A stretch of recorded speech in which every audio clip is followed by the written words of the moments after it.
Hello dear students, तो हम लोग यहाँ पे डिस्कस करने वाले हैं 24 जून को जो मॉर्निंग शिफ्ट में जेईई मेन का पेपर हुआ था उसके फिजिक्स में मेमोरी बेस्ड क्वेश्चंस हैं 21 टू 25 नंबर। तो 21 नंबर क्वेश्चन से हम लोग यहाँ पे स्टार्ट करते हैं। देखिए, आपको यहाँ पर पूछा गया है find change in kinetic energy if a block is displaced from 1,2 to 2,3 on applying a force F vector is equal to 2x square i cap plus 3y square j cap. Variable force आपको दे रखा है और इस variable force के through आप लोग एक ब्लॉक को डिस्प्लेस कर रहे हैं। इनिशियल कोऑर्डिनेट और फाइनल कोऑर्डिनेट गिवन है, तो इसके करस्पॉन्डिंग अगर मैं एक छोटा सा वर्क डन लिखूं यहाँ पे ds वेक्टर, वो लिखा जा सकता है यहाँ पे dx आई कैप प्लस dy जे कैप, और यहाँ पर जो आपका वर्क डन होगा वो हो जाएगा आपका यहाँ पर f vector dot ds vector.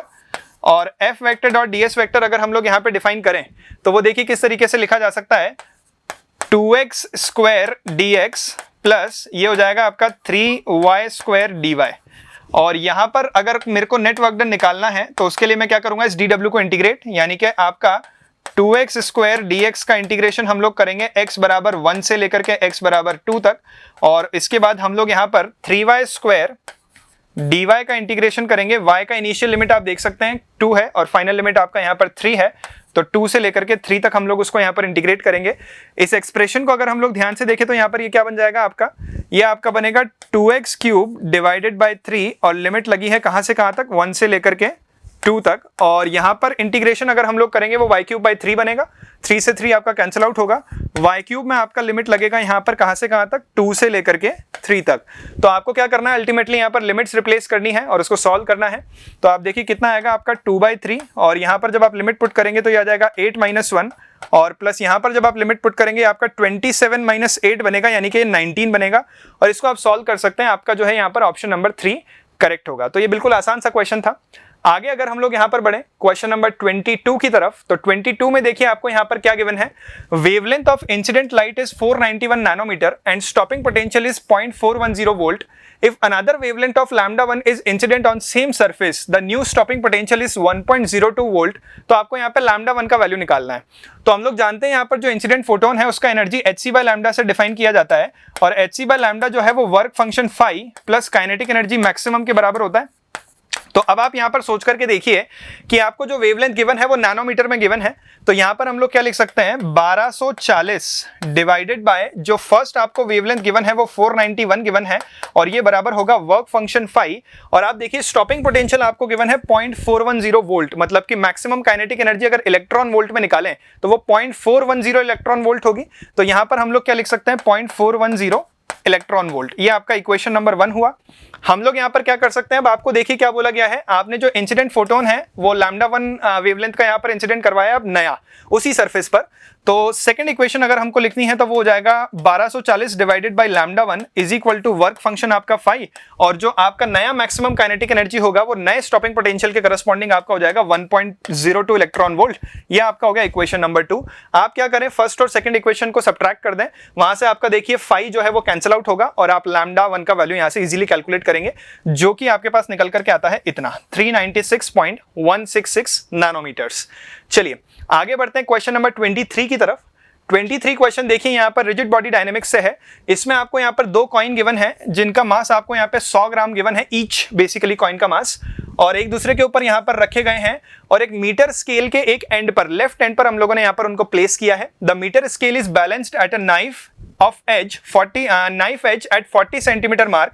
Find the weight of metre scale in gram. तो आप सोच के देखिए कि ये दोनों जो कॉइन्स हैं इनका ग्रेविटी कुछ इस तरीके से डाउनवर्ड डायरेक्शन में एक्ट कर रहा होगा। 0.2 kg टोटल मास होगा, क्योंकि ईच कॉइन का मास कितना है, 100 ग्राम है, तो 0.2 g उनका ग्रेविटी होगा। मीटर स्केल है, मतलब कि लेंथ आपका कितना होगा, 1 मीटर। तो ऑब्वियस सी बात है सेंटर ऑफ मास कहां लाई करेगा, 50 सेंटीमीटर पे। तो मीटर स्केल का जो ग्रेविटेशनल फोर्स है वो मैंने उसके सेंटर ऑफ मास पे लगा दिया mg। अब नाइफ के अबाउट अगर यहां पर ये बैलेंस है तो नेट टॉर्क आपका 0 होना चाहिए। तो आपके कॉइन्स के वेट का जो यहां पर बेसिकली टॉर्क होगा वो 0.2 g multiplied by 0.4, and this should be equal to mg, ये आपका मीटर स्केल का मास, और मल्टीप्लाइड बाय आपका यहाँ पर जो सेपरेशन है नाइफ वाले पॉइंट से मैंने क्या किया है, इसके अबाउट यहाँ पे टॉर्क को बैलेंस किया है। तो सेपरेशन आपका 0.1 है, एफ आर परपेंडिकुलर से हम लोग टॉर्क लिख सकते हैं बेसिकली। तो आप देखिए यहाँ पे g से g आपका कैंसिल आउट हो गया, और आप जब इसको सॉल्व करेंगे तो आपका मास जो है वो 0.8 kg निकल करके आएगा। आपको क्वेश्चन में ग्राम में पूछा था तो वो 800 ग्राम के बराबर होगा। 800 ग्राम हमारा यहाँ पर आंसर रहेगा। ये था क्वेश्चन नंबर 23। आगे बढ़ते हैं हम लोग क्वेश्चन नंबर 24 की तरफ। तो 24th नंबर क्वेश्चन में देखिए आपको यहाँ पर क्या गिवन है। A projectile is fired eight an angle theta with the horizontal if T is the time eight which inclination of velocity with horizontal becomes 0। अब आप सोच करके देखिए, ग्राउंड टू ग्राउंड प्रोजेक्टाइल में वेलोसिटी हॉरिजॉन्टल एक्सिस के parallel कब होती है? एच मैक्स पे, ऑब्वियस सी बात है। और आपको यहाँ पर यह भी बोला गया है कि जो कैपिटल आर है वो आपके प्रोजेक्टाइल का रेंज है, तो थीटा का वैल्यू हम लोगों को यहाँ पर चूज करना है। तो मुझे ये तो समझ में आ गया कि जो स्मॉल टी है वो आपके टाइम ऑफ फ्लाइट का आधा होगा, क्योंकि मैक्सिमम हाइट जो है ग्राउंड टू ग्राउंड प्रोजेक्टाइल में वो टाइम ऑफ फ्लाइट के हाफ पर ही अचीव होता है। तो स्मॉल टी का वैल्यू मैं यहां से क्या लिख सकता हूं, u sin theta by g, half of time of flight. Time of flight आपका 2u sin थीटा बाई जी के बराबर होता है। और रेंज का एक्सप्रेशन अगर मैं यहां पर देखूं तो रेंज का एक्सप्रेशन आपका होता है u स्क्वायर और sin 2 थीटा डिवाइडेड बाई जी। अब यहां से इन दोनों को यूज करते हुए मेरे को थीटा का वैल्यू निकालना है। तो हम लोग यहां पर देखिए क्या कर सकते हैं, हम लोग यहां पर इसको सॉल्व कर सकते हैं। ये u स्क्वायर है और इसको लिखा जा सकता है 2 sin theta into cos theta divided by g. इस एक्सप्रेशन को कुछ इस तरीके से यहां पे रिप्लेस किया जा सकता है। और ये एक्सप्रेशन अगर आपने यहां पर कुछ इस तरीके से रिप्लेस कर दिया तो आप यहां पर क्या करेंगे, ये वाला जो एक्सप्रेशन है u sin थीटा अपॉन जी का वैल्यू आप यहां से रिप्लेस कर दें। कौन सी वाली एक्सप्रेशन में, यहां पर कैपिटल आर के बराबर, और आप थीटा का वैल्यू यहां पर कैलकुलेट कर लें तो थीटा का वैल्यू इजीली आपको यहां पर मिल जाएगा। चलिए आगे बढ़ते हैं हम लोग यहाँ पे क्वेश्चन नंबर 25 की तरफ। तो 25th क्वेश्चन जो है वो आपका सर्कुलर मोशन से है। यहाँ पर इसमें देखिए आपको क्या बोला गया है, a particle of mass 200 gram moving in circular motion which is tied by a massless string of length 2 metre. Length of string आपको गिवन है, पार्टिकल का मास आपको गिवन है यहाँ पर, that can bear a maximum tension of 80 newton tension.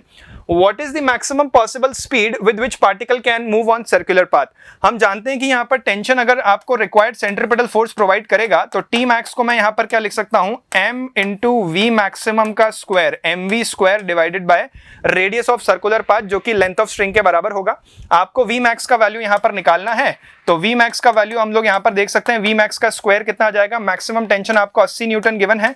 Length of string अगर आप यहाँ पर देखेंगे तो वो आपको 2 मीटर गिवन है और आपका जो मास है वो 0.2 kg के बराबर है यहाँ पे।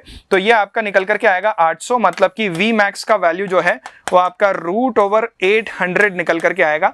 √800 को अगर आप सॉल्व करेंगे यहाँ पे तो इसको मैं क्या लिख सकता हूँ, 20√2 लिख सकता हूँ। 8 को तो आप बेसिकली 2√2 लिख देंगे और 100 का रूट जो है वो आपका 10 बन जाएगा। तो 20√2 जो है वो आपका यहाँ पे करेक्ट आंसर होगा। तो सेकंड ऑप्शन जो है वो आपका यहाँ पे सही रहने वाला है।